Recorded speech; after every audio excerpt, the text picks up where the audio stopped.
All right, at this time, I'm going to go ahead and introduce our lovely speaker for today.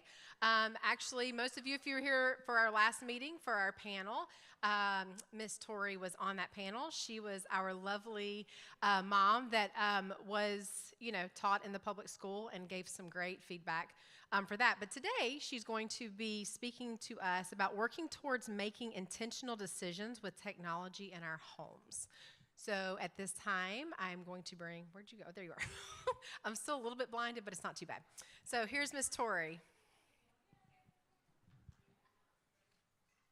Thank you so much. Yeah, thanks for having me. This will be the last time I'm up here, so do not fret. um, we were just talking about that. Yeah, so I have, I'm not that old. I'm only 30, and I just have two little kids. So I don't want to start off with like a gazillion qualifiers, but like take everything open-handed. Some of you guys may be like, you don't know what it's like to have 5 kids under 5, and so I recognize that.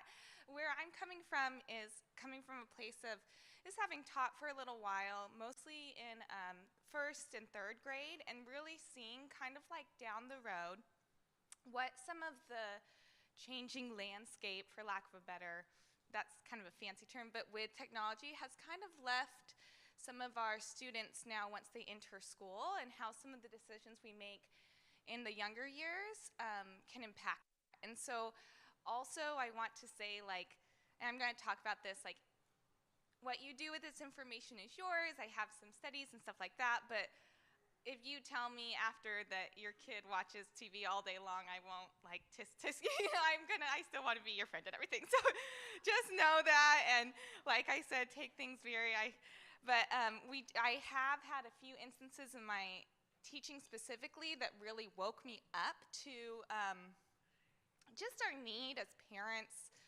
really to be very aware, just like when our child is playing in the street, very aware of what our child is doing with technology, on screens, on phones, and those kind of things. Very quickly, one of them, and I want to be gentle with this story, but one of the biggest wake-up calls was in my own first grade class, which is this is like kind of on me, but I had a student in a matter of about 20 seconds, and this student had some different needs, had been moved into my class partway through the year because of some situations. He did not start the year off with us, and I really pride myself on having a really good classroom management and a very managed class. And within a matter of 20 seconds, this child intentionally was viewing pornography on the school iPad, and it was like super alarming. And I had to do all my skills to maintain my composure and put the iPad away and send an email and then call the office and say, check your email, please. And while my other students were being independent, not on their iPads. And anyway, that circumstance really woke me up to starting doing a lot of research on things, recognizing how technology used in our younger years changes our brains, and then also just in general how things kind of play out with even what we think is safe or normal or things like that. And so I ended up doing a few trainings through our district with creating a technology-safe environment. So that's going to be more of the pornography, sextortion, those kind of things. I'm not going to hit that as much. Today I'm going to more focus on our toddler years, our younger years, and those kind of things and how that's going to affect, but I will be going into more of that as we go along. So anyway, all that to say. Okay, let's look at this picture. Would you say that this is like a healthy breakfast? Or, yeah, like if you woke up and you had this with, yeah, I think so. That was my intent to kind of make it's almond butter, chia seeds, whole wheat toast. I would be very proud if I made that for my child and they ate the whole thing. Way to go, mama. And so I would say that's a pretty healthy breakfast. Okay, but if I told you, would this be a healthy breakfast to give to my 3-month-old that is in the nursery right now, you'd be like, no. My 3-month-old drinks milk only. That's the only thing that she has. This is not healthy for her. But it's a super healthy breakfast. What if I told you, oh, is this healthy for you if you have a super severe nut allergy? Stay away. That is not something super healthy. Or maybe you have a wheat intolerance or something. There's different things that we have to take into consideration, yet the general guide is, that's pretty healthy. Okay, we have a lot of chocolate talk over here, and we actually just got some chocolate, so this is perfect. Would this be a healthy breakfast? Maybe some of you had some for breakfast today. That's no biggie. It's not really, but it's fine to eat. I'm going to have some chocolate. We were just gifted some chocolate, and I'm going to eat it. But I'm not going to feed it to my child for every meal. But it's not, toxic, ideally. But yeah, so, okay, follow me along. Okay, what about this? This is poison. I was gonna do drugs, but then I didn't want to be searching that on my computer and anyway, I was like, oh, that's a weird image. Okay, so imagine something poisonous. So then there's poison. Never have poison, even a little bit. Poison is bad. Poison kills you. Even a little bit of this is a problem. So this kind of little picture, I hope that we let that kind of be our foundation as we talk about technology. There are general guiding principles for sure. And then there's also things to be taken into consideration for the person, for your kid, for their ages. And just like what we're going to see, there are some things that are okay for an older kid, but maybe not if they're a little one, that you know your kid best. And then there are other things that will fall into the poison alert. It doesn't matter who you are, even an adult, we really need to be aware of these kind of dangers. So take that, as we go along and recognize that there are different situations. Just like with food, things are gonna respond to your own body differently too. Okay, so I love this verse in Galatians. It's something that we need to preach to ourselves every day. It says, am I trying to win human approval or God's? Are we trying to please people? We're trying to please people and we're not servants of Christ. And there's a lot of context here with what Paul's talking about, but even with my own children, it is so hard for me because I'm oh, you're so cute, okay. And I'm remembering that my role as a parent is so much greater than that, and that my role as a parent is to honor God with even my parenting. And that doesn't mean I do it right, but this is also really tricky because we might not even win human approval in the sense of our kid is a human, and they may not approve of a lot of our decisions, but we know that what we're choosing to do is for their good and ultimately God's glory. And so I hope that that also encourages you guys as we think about that in light of how we incorporate technology in our home. So this is our little three-sided stool example. My daughter's name is Trinity. Obviously, I love threes.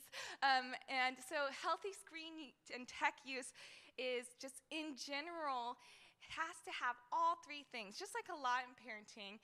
And if you don't have one of these, then we're gonna end up coming to problems. Now, if you have all three of these, there may be still problems because our children and our families are made up of flawed human beings that need the redemption of Christ.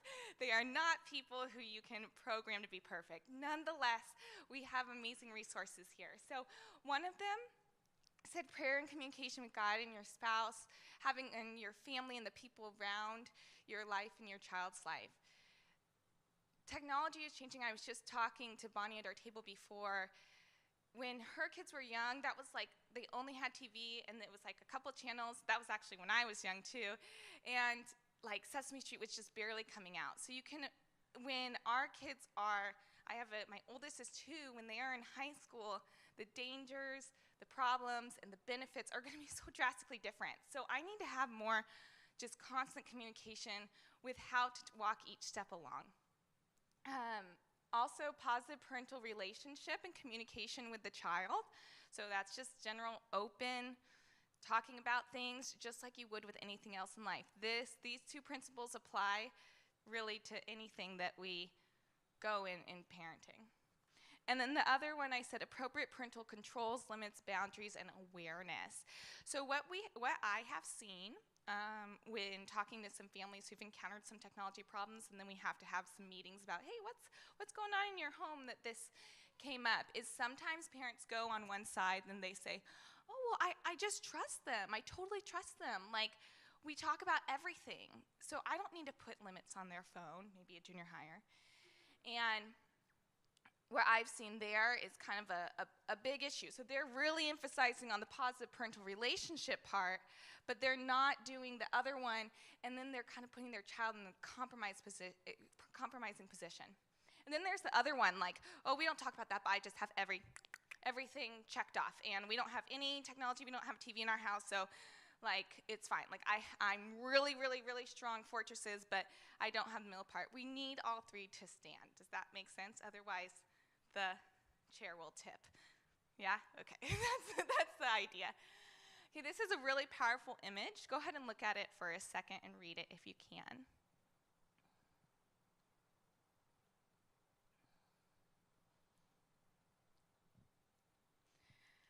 Okay, were you kind of surprised by that a little bit? I hope you were. This is in 1 week, how much time they spend online and how much parents talk their whole childhood. Guess what? We're changing that stat. Yay! We're going to talk about it way more with our kids than this statistic shows because we are aware and we are making a difference. But this is why we see so many people and kids facing the world of really difficult technology regulations alone and then encountering problems because these people did not do that middle rung of the chair with having its open communication about it. Okay, this is like one of the slides that has the most text, so don't freak out that the whole thing's going to be like this. But these, I kind of think about technology dangers in like 2 categories. There's probably way more than that, but one of them is like general tech dangers. So we're not talking about content, just like being aware that looking at a screen too much might be bad for your eyes. Like even if it was like sunshine, lollipops, and rainbows, you know, it just, and then the other one, and if you guys want like some of this info, I can email you this slide or whatever at the end, and some of it is also gonna be in your packet, so just FYI. But then the other section is like content-specific ones. We need to be aware of both of these, especially with our youngest children. And so general tech dangers that just outside of what it is that they're doing on the technology would include some of this list. Maybe you're being too stagnant. Maybe you're learning there's this crazy things that if you have a phone too much in the face of a little one, they actually bond with the phone over a parent, which is like really scary data that's coming out. Addiction disorders just with screens, changing sleep patterns they're finding. There is a really interesting study that needs more work, but they're finding that just simply the amount of screens, especially in girls, even if they weren't viewing odd stuff, can change their hormonal cycles because of all the light and the weird light shifting with day and night confusion. And so really odd stuff. That doesn't mean it's all terrible. It just means that we have to be aware. And then there's content-specific ones. That would be like, obviously, like pornography would be the one, sexploitation, which is like using, like being aware of predators and those kind of things. Social media use. If your kid's watching a ton of violent things and then they end up being violent, you're like, is that related? I don't know. You know, things like that. And then the last one we're really going to hit on because I feel like that's the world that we're at right now. Yeah, did you have a question? Okay, yeah, so this is basically when it's like child predators using a child's access to technology to elicit them into sending them like nude or inappropriate pictures, which is happening a ton. And we're gonna hit on that. It is happening so much. So exploiting someone for their own sexual pleasure. And then, like false ideas would be like, oh, I'm watching all these YouTubes and they're saying all this stuff. Meanwhile, we don't know that it's actually like total bogus. And then they're getting into this frenzy. That would be a content-specific one that even adults can be like victims, I guess, of all of these. And then that last one, overstimulation in toddlers, that's what we're going to talk about because I feel like that's the world that I'm in right now.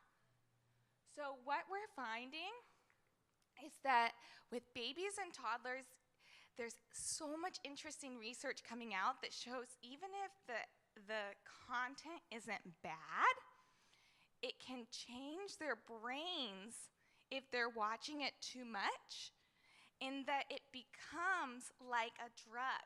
So for me, I can watch something like a Wheels on the Bus show, and it's fine. But for a baby, it's like trying to give a baby almond butter toast. It's not good for them. They're actually finding it can actually be more like a drug, and it's a little dopamine hit in their brain, and then they want more and more of it, and their body goes into like a shock when it turns off. Now, this is not all the time, but more research is coming out that they're like, oh gosh, this is odd. And then they're tracking this down the road, and they're realizing that just like we have like a reason why when we're pregnant we don't want to be drinking alcohol because it can change like how our baby develops, that same thing we're realizing with these little developing minds and how they're interacting with the world is kind of changing their brain when it comes from fast changing light on a screen, even if the content isn't bad. There were 3 really powerful studies. All of these sources are linked if you're interested in reading the studies themselves. I'd love to share that with you. But one of them was lower executive functioning. Now again, if your child or something has executive functioning difficulties, I'm not saying it's your fault or something like that, absolutely. But we see executive functioning is a word where basically it's what has been bursting in schools as far as, this is what, even in like 8 years from when I started to when I ended last year, there was such a traumatic shift in how many kids were diagnosed with executive functioning issues. These are problem solving, being able to complete a task and kind of know how to get there, be able to do small things without like freaking out, that's not like a super official definition, but these executive functioning is kind of being able to work through issues. They're finding that so many more kids are having these kind of executive functioning difficulties and are even being diagnosed with different disorders as a result. Yeah, did you have a question? Yeah, yes. So most of these are 2 and under. So yeah, so like this CNN article was mostly in infants under a year and a half. And then the speech delay article was under 2 years old. So this one was really interesting. Again, if your child has speech delays, it doesn't necessarily mean it's your fault. It probably isn't. Or it could be something to realize. We're just finding this out. So this one was really interesting. This was for ages 2 and under. For every 30 minutes of increased daily screen time that a 2 and under year old had, and it didn't matter what the screen time was. Could have been a game or something innocent. They found it was linked to 49, nearly 50% increased risk of what's called an expressive means talking, speech delay. So for every extra set of 30 minutes a child had, they were 50% more likely, so that would be like 150% more than somebody who was neurotypical or average, to have an expressive speech delay, as another powerful study. And there's a lot more than these 3, but these 3 really were like, whew, to me. Then there's the other, they're finding, like I mentioned, that with little ones, it can actually be like addictive to their brains. And so especially when it comes to hyper-stimulating content. And you kind of know this when you see it, when you're like, whoa. It's kind of like when we got this light for Christmas. It's like this disco light, and you can put it into your outlet, and then you can have like a dance party. Super fun. Come over to my house, and we can play with it. Well, when you see that, you're like, whoa, this is crazy. Like, I hope you don't have a seizure in here. It's like that idea. Sometimes when you're like, oh, that stuff can be similar, that idea can be similar to a kid's brain. When my sweet parents, I love them so much. When my first son was like 5 months old, he was watched by them, and my husband and I went out on a date night, and poor Titus cried like the whole time. And my parents were like, do you know what calmed him down? Wheel of Fortune. We held him up to the screen, and I was like, that's like my biggest fear.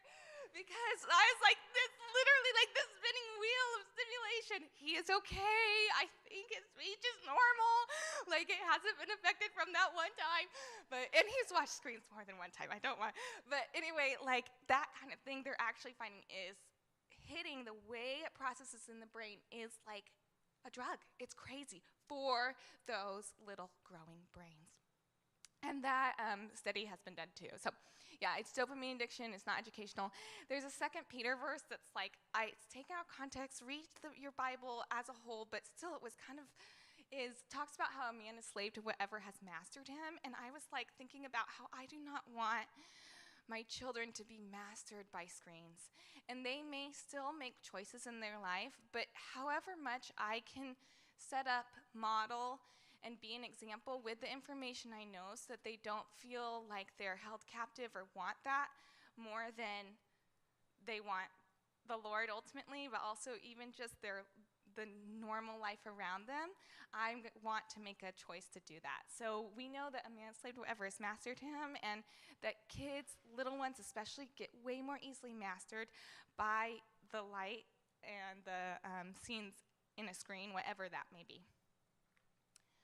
Okay, so once your child, though, is over 2, they're finding that their brains are starting to be able to process things a little better, and that it is more or less okay. Now, screen time is like chocolate for little kids. So you don't have to have any screen time. We have some families that don't do any screen time at all, and it's super cool for you.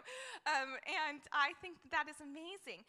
But if there's a time when you feel like your child is ready and you want to test it out because you need to be nursing your infant and you just cleaned up the living room and you're like, I don't want to get messy again because we're having company over. Let's do this for 15 minutes.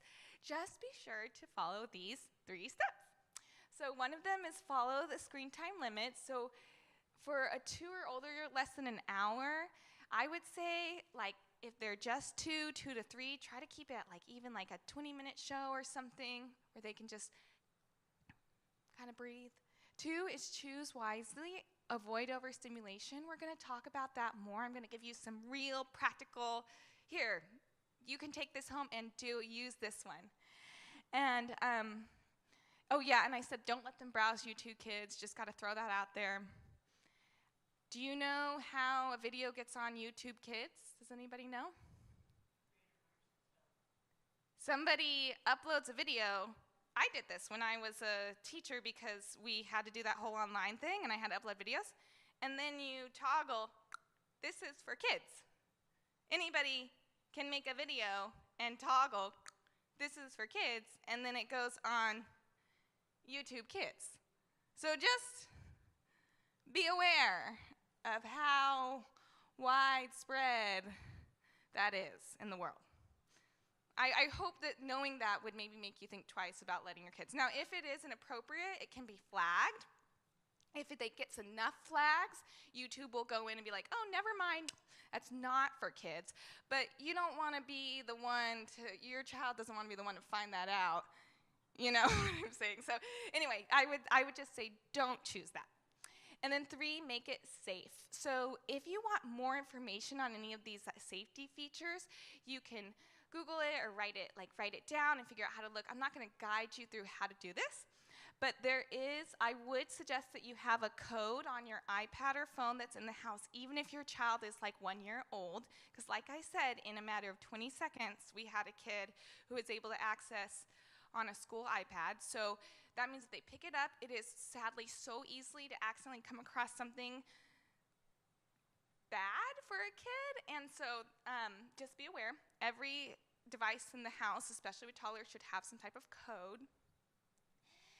Learning about guided access is a great thing to do. That means that if you have a little one, you can actually set it up so that does anyone know about guided access already? Raise your hand if you do. Boom, boom, yeah.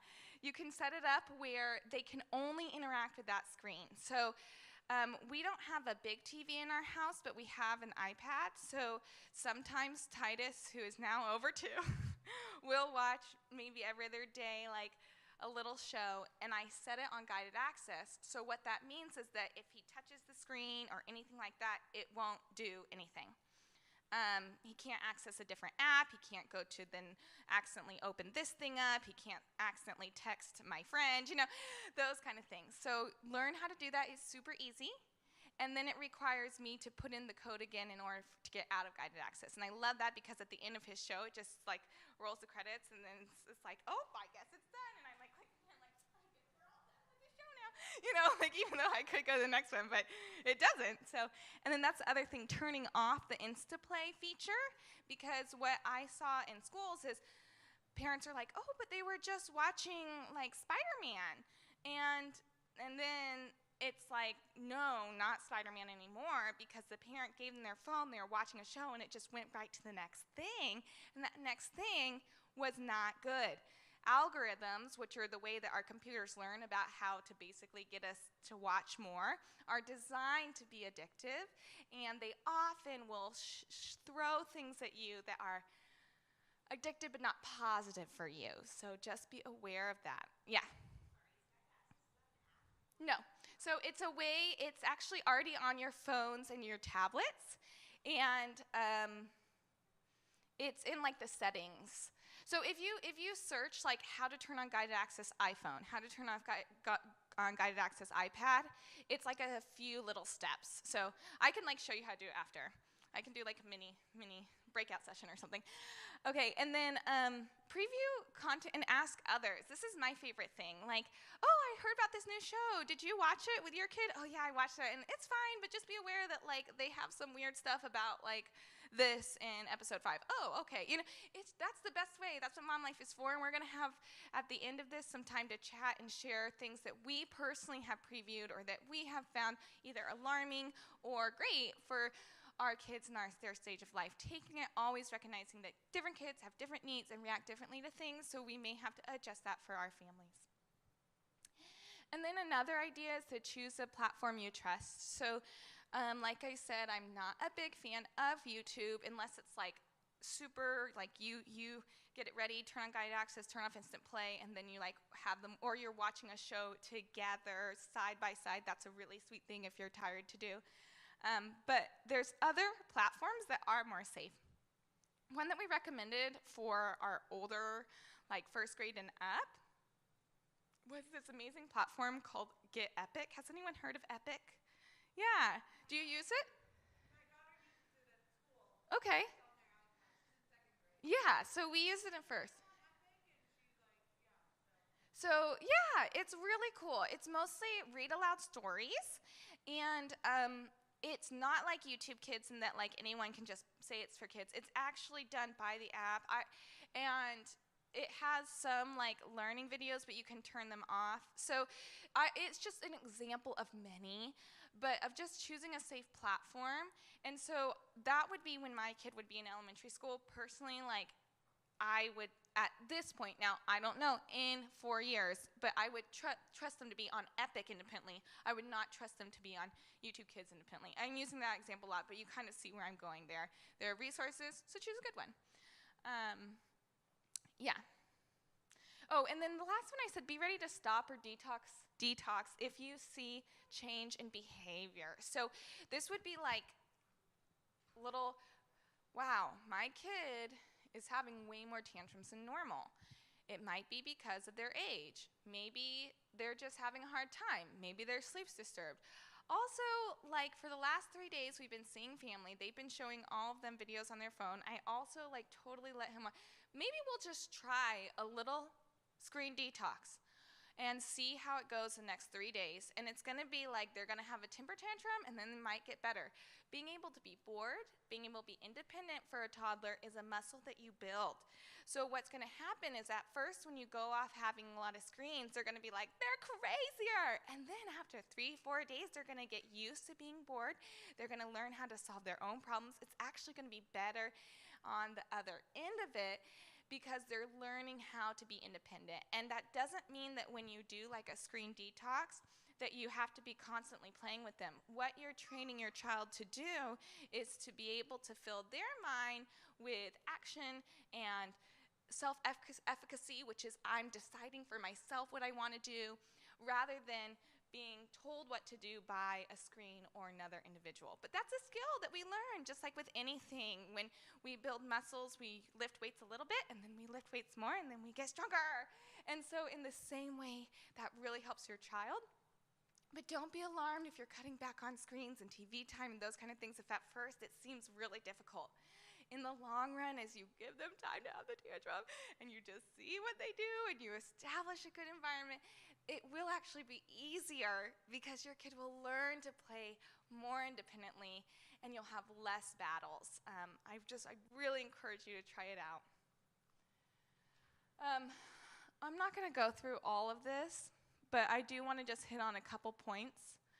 Digital's not always better. We just already talked about that. Unstructured play, we mentioned that is something that they learn to build, and it's so helpful for their executive functioning later on. And just be aware, there was this really great study that was, it was an interesting study, but it was titled Dumb and Dumber, which is kind of a funny title, but it talked about how for some kids, not all, some kids who had different types of addictive personalities, interactive screen time was actually worse for their brains than passive. So what I have heard is like, well, at least they're playing a game, they're thinking about it. But again, it's the end result. What are we doing in the end? It was causing these dopamine hits that ended up making them, when they were off of the device, less likely to be able to properly regulate. Not all kids, remember, just like food, different things can affect other kids. Some kids can go off their iPad or their video game no problem. But this study, Dumb and Dumber, said that it was actually for a lot of kids, it actually was worse than what they called passive viewing. So just be aware. And then this is really encouraging. And this is the last point, what we just talked about. Full screen fasts. Psychologists are starting to do this. I wish that it was happening more in school so much. I was pushing for it when I was there. But they have found that doing not forever, but a time period of like a full screens. We're not having Apple Watches in the home. We're putting our screens away. This, for kids who had certain severe ADHD tendencies, was actually as or more effective than certain medications. That does not mean that your child may not need medications, but it's cool to have another tool that you might want to try out before if you find that your child is having these difficulties. And so this is encouraging. Something else in this study said that this actually works for adults too, but it's harder to get adults to do it. It's like, oh, but I mean that to be encouraging. There's all these difficult things. There is a solution. We have to be willing to try, and keep that in your mind as your child ages and goes through their different mini stages. Here's the recommendations for screen time. You can look at them for yourself for a minute.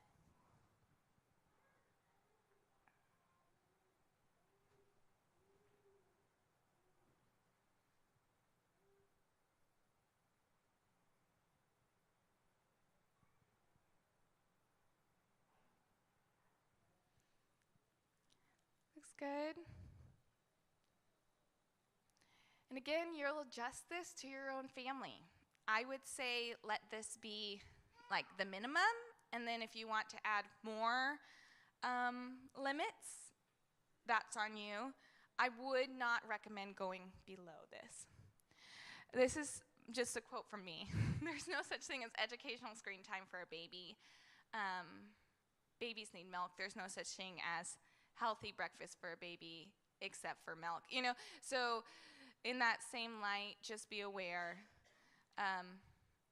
it is not the time to, even if it's a quote-unquote learning video, they just need the mundanes of life, your face.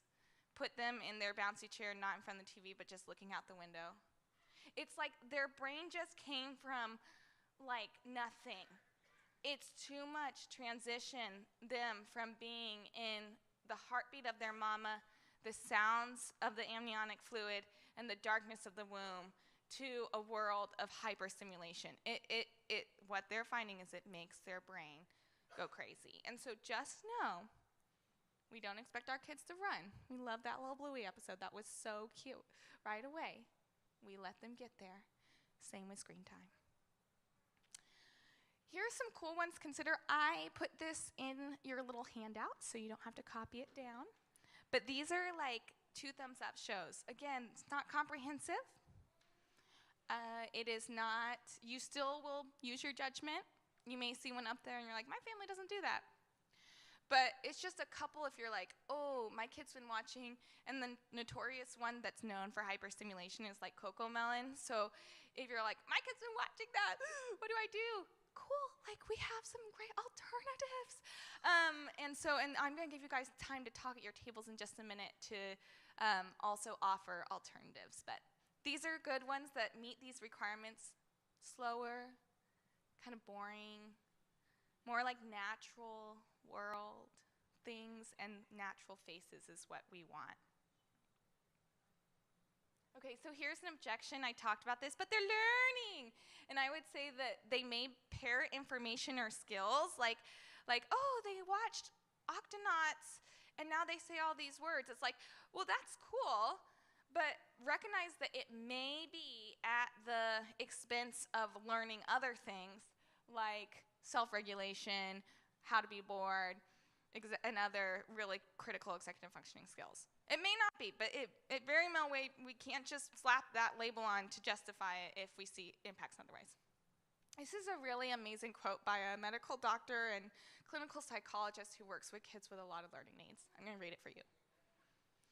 In my practice, I'm seeing that children who are kept relatively screen-free, even in the face of significant learning and mental health issues, eventually outperform brighter children who've been exposed to excessive or even typical amounts of screen time. Most likely because the lack of unnatural stimulation in the screen-free kids leads to superior brain integration like later on. So they're finding that, yeah, there's brighter kids, but the performance later on as far as just life ends up being far better. Powerful quote. And I love this because even kids who had learning needs still were able to outperform when they were given the right tools, separated from some of those really unnatural stimulating environments.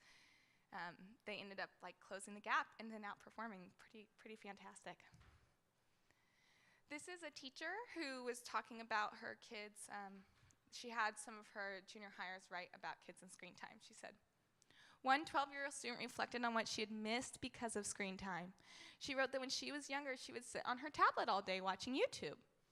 Later, when her friends showed her videos of themselves playing outside, she wished she could go back and live something that she never got to experience. So this is like so sad.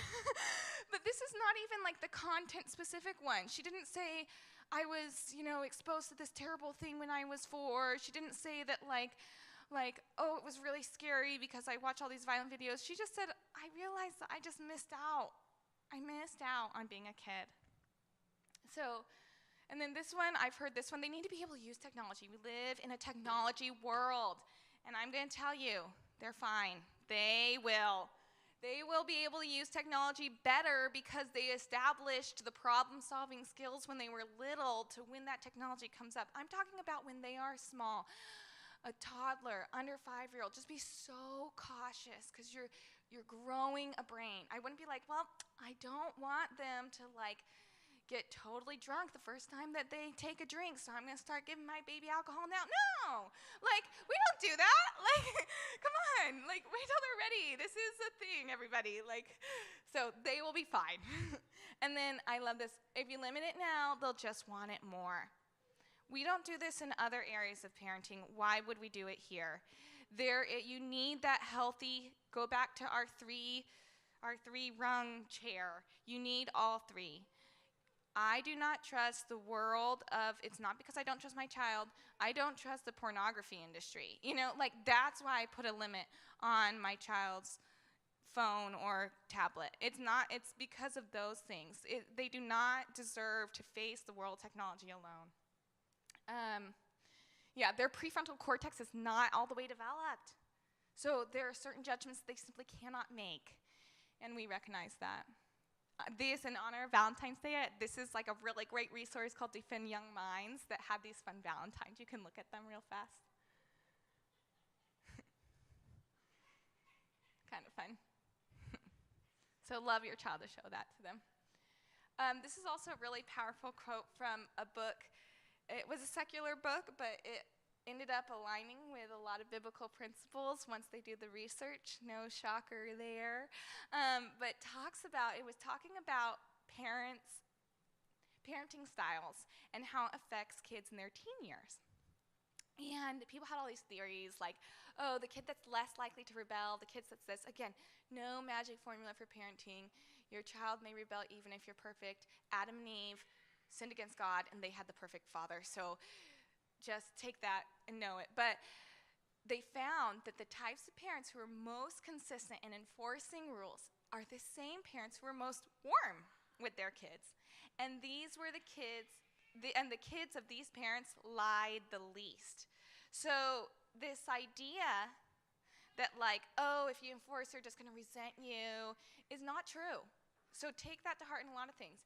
A warm and loving, secure home with clear boundaries in all areas ends up being so good for kids and has the greatest outcome. And we see that they were actually the kids of the parents who lied the least.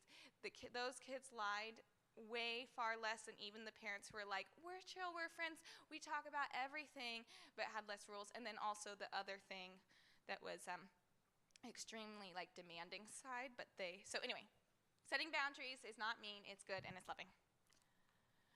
Okay, so poison alert, we're gonna just whiz through this because I want you guys to talk, but this is like pornography, sextortion stuff. Just know that it is extreme what's happening. This is when your kid eventually, hopefully not soon, gets phones or iPads or is on social media, or when they are interacting with others who are. So like I said, even if your child doesn't, they're probably gonna be their friend may.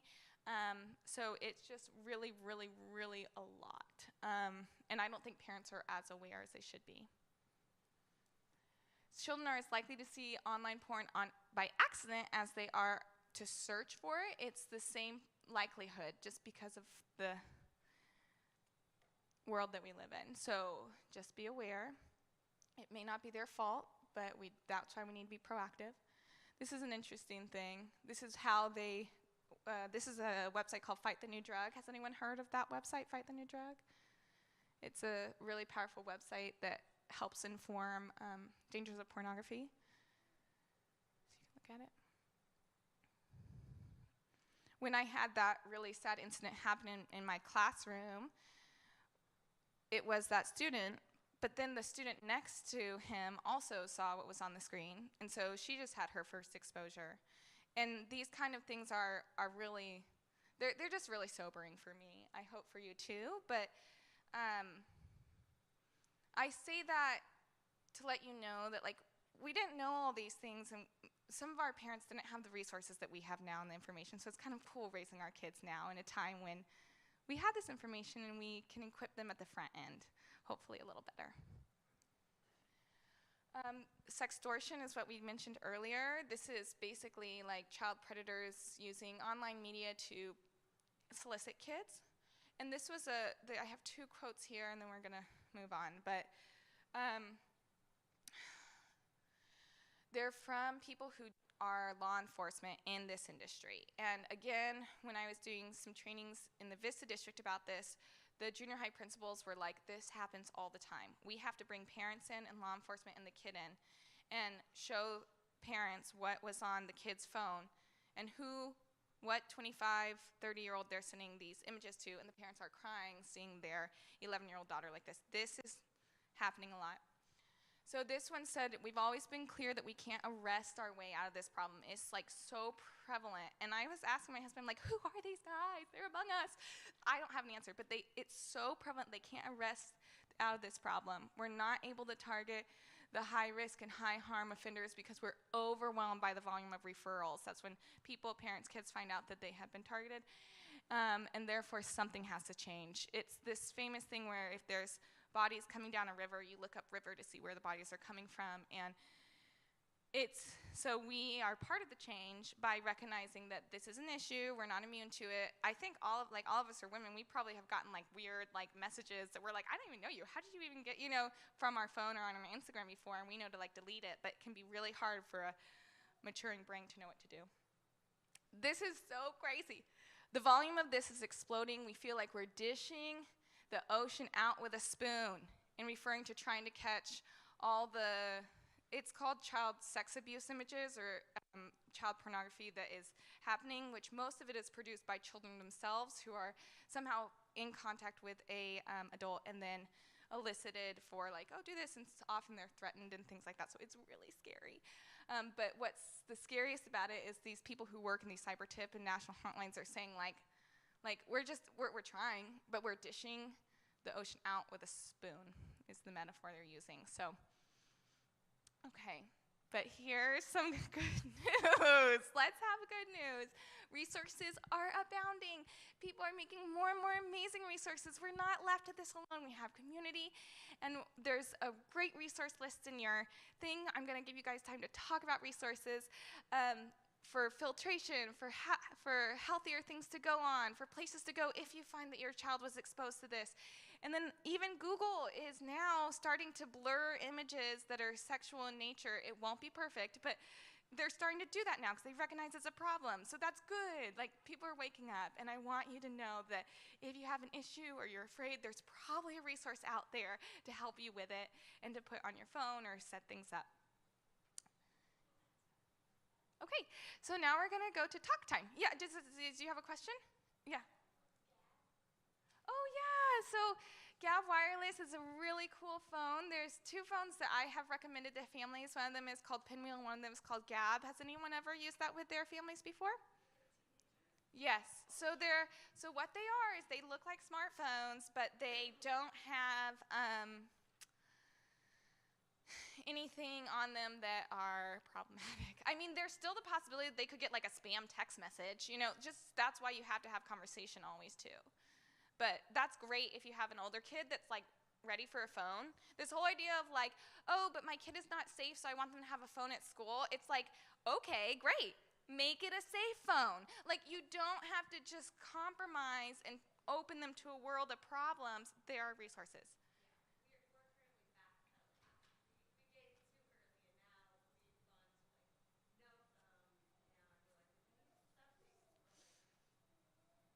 Look into Gab Wireless, super awesome. There's another one called Pinwheel that's really great. Some people just do flip phones for a time.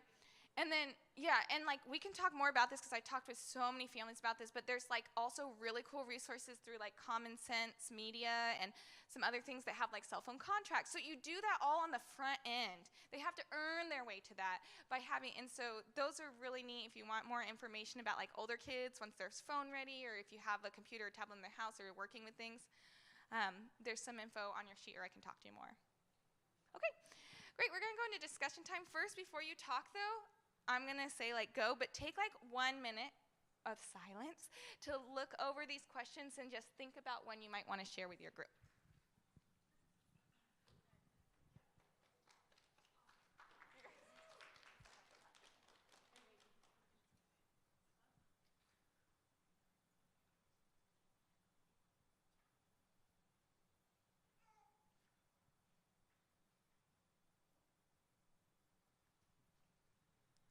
Whenever your table is ready, you can choose someone to start off sharing a question or two that stuck out to you and what your answer would be.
All right, everybody. I hate to break up this conversation because I can tell it's just so good.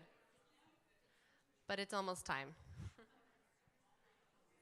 Can everyone please join me in thanking Tori for everything that she shared with us today? Tori, that was amazing. I have a few announcements to share before we wrap up in prayer. First one is next Thursday, we're going to have a play date at Guajome Park. I'm assuming probably